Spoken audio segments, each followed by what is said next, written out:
Hello from sunny Finland, and today what I'm going to talk about is this stuff with Nigel Farage, the Reform Party, and this Rupert Lowe, right? So the first point that I'm going to make is that reform was always a construct. It was a controlled opposition construct. Why do I think that? Well, first obvious telltale sign is the membership structure. So ordinary people can't join reform. It's undemocratic.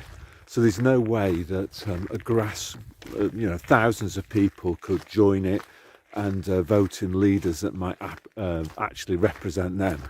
So reform, it was always a vehicle really for the globalists, something that would be very easy for them to control. Second thing is on Nigel Farage. He might have started off actually as being genuine. He might have had some genuine concerns himself.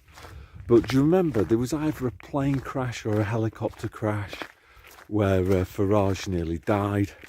And I think from that point, that was the basic a warning shot to him. And ever since that point, I think Farage has been controlled, and he just dances. He just does whatever he's told to do.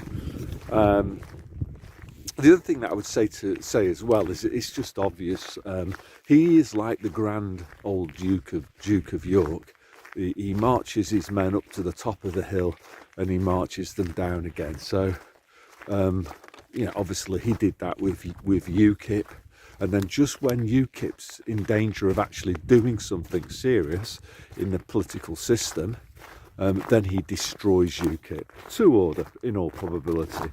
Then obviously we had the Brexit Party. He did the same with that.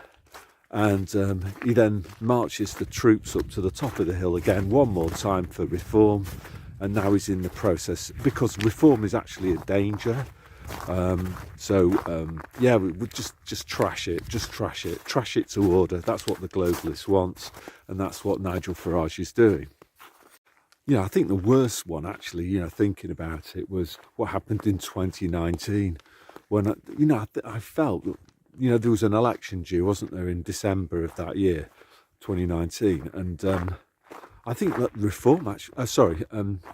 Brexit Party would have actually done very well in that election, but he then stood down all his candidates, to make sure that Boris Johnson won. And then what happened, all of that horribleness, the kind of biomedical fascism happened.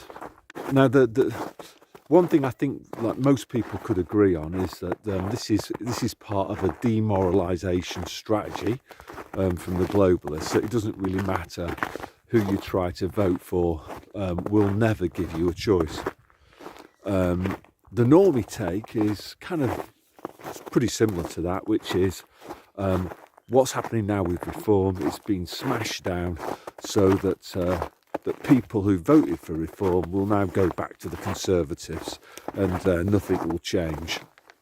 My take is slightly different from that, in that I think and I've said this before, and as time's going on, I think I'm more likely to be right, is that what's happening is, or could well happen in the future, is that a new party gets launched, and I say like maybe headed up by Tommy from Luton, and basically the other agenda that they're pushing very hard is compulsory deportation.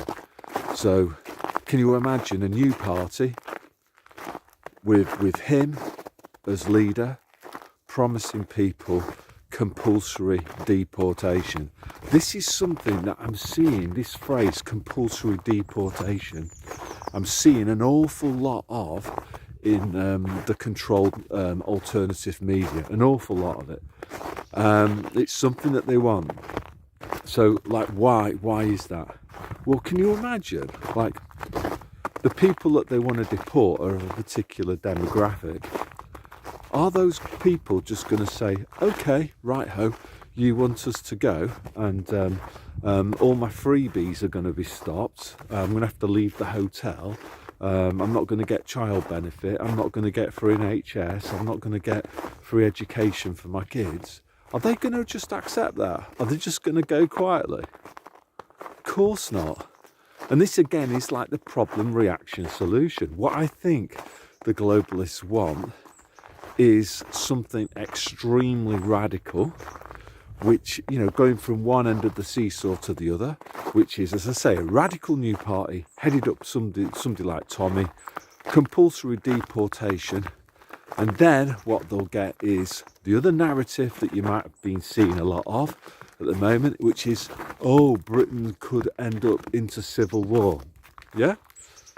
And that's how it could easily happen, because the people that people like, you know, Tommy and his kind of fans would want to deport, I'm not sure that they would go quietly, and that would have the potential to cause conflict.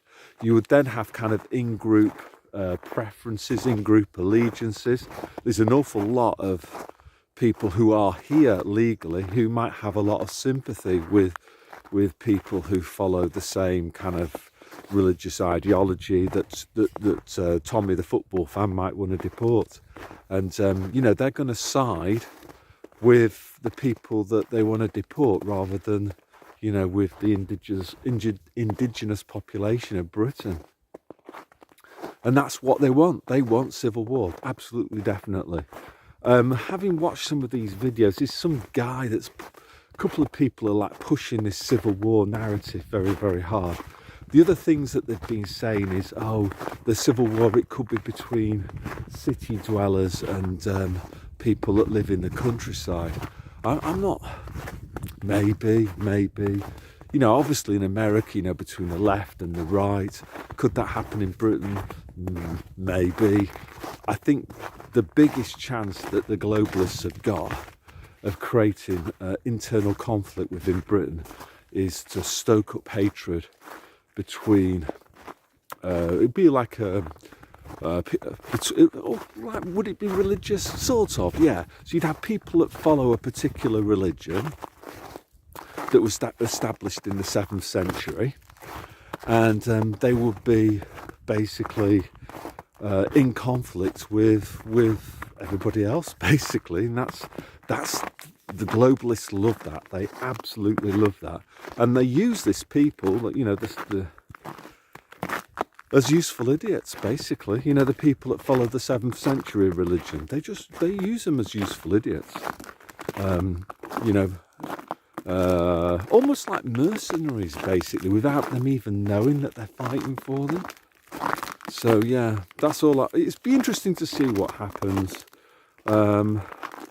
And as crazy as it seems, I would not rule out the possibility of somebody like Tommy from Luton becoming the Prime Minister of the UK. You know, you've seen, like, you know, Trump and Elon Musk or whatever in America. I wouldn't be surprised if that's our equivalent in Britain, you know, Tommy for Prime Minister. And, you know, obviously you'd have the Civil War from the compulsory deportations. And, you know, what would happen then is that there'd be a lot of internal conflict. So then the globalists could wheel out what they want in the first place, which is the kind of digital police state. Oh, you know, Tommy says that we need to have digital ID so that we know who's who and we can deport the illegals. You know, a bit like that film Children of Men, which I've talked to you about before. That's the scenario. That's their predictive programming, is a Children of Men scenario of a civil war within the UK, and then a fascist, technocratic government trying to keep the lid on it all. And I think that's what they really want. So what's my solution to it? My solution would be, what we really need is less government, not more. We don't need a police state. We don't need an ethno-nationalist police state, not even a national socialist one. You know, what we do need is a much smaller government.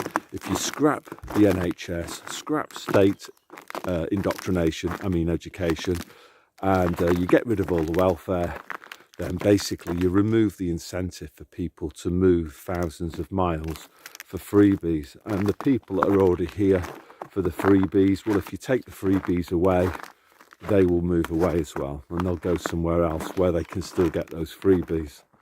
So yeah, that's all I want to say today, so God bless.